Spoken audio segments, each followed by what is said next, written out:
আমাৰ ইতিমধ্যে 11 তাৰিখৰ পৰা এই কৰ্মবিৰতি কাৰ্যসূচী চলি আছে। 11 তাৰিখে আমাৰ পঞ্চায়ত লেভেলত হ'ল আৰু এতিয়া যোৱাকালি আৰু আজি আমি এই ব্লগৰ প্ৰাংগণত আমি কৰ্মবিৰতি পালন কৰি আছো।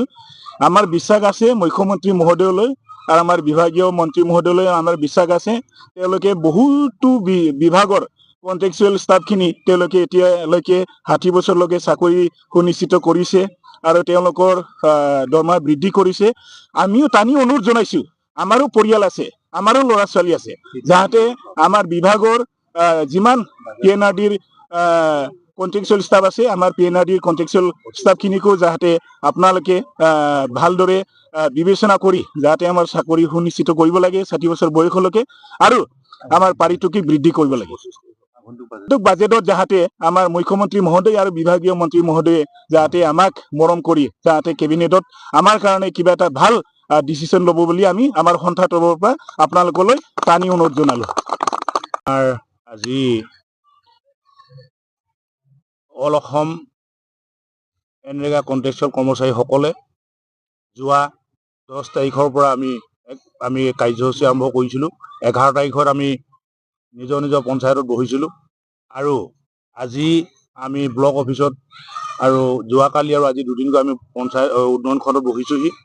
আমাৰ যোৱা 9 চনৰ পৰা অল অসম PNRD কন্ট্ৰেকচুৱেল এমপ্লয়ীসকলক আমি বহুদিনীয়া দাবীৰে তেখেতলোকক আমি চৰকাৰক দাবী জনাইছোঁ, কিন্তু আমাক তেখেতলোকে আজি হ'ব কালি হ'ব কৰি আজিলৈকে আমাক কামখিনি কৰি দিয়া নাই। আমাৰ মূল উদ্দেশ্য হৈছে আমাৰ যিসকল কৰ্মচাৰী ইয়াত খাটি আছে আমি 24 ঘণ্টা কাম কৰি তেখেতলোকক আমি সহায় কৰি গৈছোঁ। আমাক বৰ্তমানলৈকে আমি তেখেতলোকক 60 বছৰটো আমি বিচাৰিছোঁ।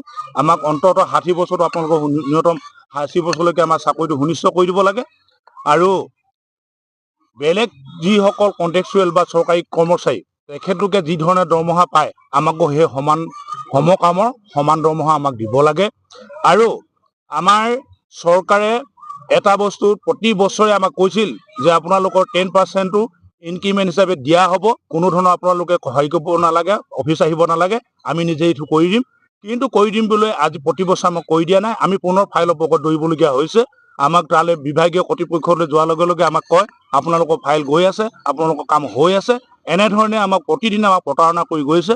কিন্তু আমি এই যিখিনি প্ৰতাৰণা এই প্ৰতাৰণাৰ কাৰণে আমি অনিচ্ছাকৃতভাৱে হ'লেও আমি আহি ইয়াত বহিবলগীয়া হৈছে, যিহেতু আজি 17 বছৰ দিন আমি কোনো ধৰণৰ ফলাফল আমি নাপালোঁ। যোৱা মুখ্যমন্ত্ৰী মহোদয় সৰ্বানন্দ সোণোৱাল ডাঙৰীয়াই আমাক শেষৰখন কেবিনেটত আমাৰ কাৰণে মানে প্ৰস্তাৱ লৈ থৈ গৈছিল যে আপোনালোকক মানে নিয়মীয়া কাম কৰা হ'ব কন্ট্ৰেকচুৱেল লোৱাখিনিক। কিন্তু এই আমাৰ সন্মানীয় মুখ্যমন্ত্ৰী দক্ষ মুখ্যমন্ত্ৰী মহোদয়ে আমাক কিন্তু কোনো ধৰণে ঘূৰি চোৱা আমি নেদেখিলোঁ।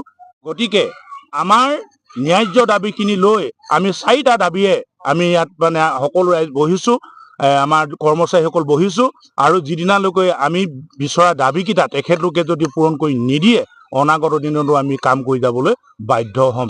তাৰ বাবে কিন্তু আমাক জগৰীয়া কৰিব নোৱাৰিব।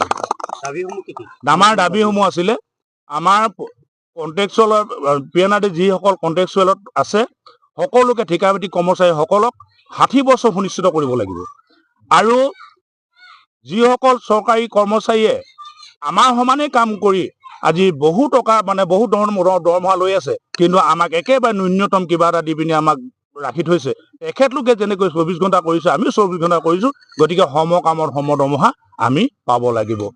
আৰু প্ৰতি বছৰে আমি কোনোদিনা অফিচলৈ আমাক বিভাগীয় কৰ্তৃপক্ষলৈ যোগাযোগ নকৰালৈকে আমাক 10% ইনক্ৰিমেণ্টটো তেখেতলোকে দিব লাগিব আৰু আমাৰ চৰকাৰী যেনেকৈ HR পলিচি আছে আমাকো HR পলিচিকেইটা দিব লাগিব। গতিকে এইকেইটা আমাৰ মূল দাবী। চৰকাৰে মাহে আমি আমাক তেনেকে চাই আছে, আমাক বাৰে বাৰে প্ৰতাৰণা কৰি আছে, আমাক মাতে তালে মাতি আপোনালোক ফাইল গৈ আছে বুলি কয়, কিন্তু আমি ফাইলৰ ওচৰত দৌৰাৰ পাছত দেখোঁ আমাক কোনো ধৰণৰ ফাইল নাই। এই যোৱা আমাৰ 10 তাৰিখে আমাক এটা ডেডলাইন দিছিলে, 10 তাৰিখৰ ভিতৰত আপোনালোকক কৰি দিম বুলি কৈছিলে, কিন্তু 10 তাৰিখে যেতিয়া আমাক কোনো ধৰণৰ সফলতা আমি নেদেখিলোঁ আমি 11 তাৰিখৰ পৰা কাৰ্যসূচী ল'বলৈ বাধ্য হ'লোঁ। মাননীয় মুখ্যমন্ত্ৰী ডাঙৰীয়া তথা ৰাজ্য চৰকাৰ আৰু পঞ্চায়ত আৰু গ্ৰাম্য উন্নয়ন বিভাগৰ মন্ত্ৰী মহোদয় অশেষ বৰ্তমানে যিমানখিনি দৰমহা পাই আছে তাৰ উপৰি আমাক ন্যূনতম 30,000 টকাৰ বেতন দি সমকামৰ সমান মৰ্যাদা প্ৰদান কৰিব লাগে আৰু বছৰি 10% ইনক্ৰিমেণ্ট বৃদ্ধি কৰক আৰু আমাক যেতিয়ালৈকে আমাৰ চাকৰি স্থায়ী নহয় তেতিয়ালৈকে আমাক 60 বছৰলৈকে চাকৰিৰ সুৰক্ষা সুনিশ্চিতকৰণ কৰিব লাগে আৰু HR পলিচি ওমেন ৰিচাৰ্চ পলিচিটোৰ জৰিয়তে আমাৰ চৰকাৰৰ পৰা যিমান সুবিধা পাবলগীয়া আছে এইখিনি সুবিধা আমাক দিবলৈ চৰকাৰক বিনম্ৰ অনুৰোধ কৰিছোঁ আপোনালোকৰ চেনেলৰ যোগেদি। Thank you. হয়, আমি 17 আৰু 18 তাৰিখে আমি আৰু কাৰ্যসূচী বঢ়াই লৈ যাম। যদি আমাৰ দাবী নামানে আমি অনিৰ্দিষ্ট কাললৈকে এই কাৰ্যসূচী চলি যাব।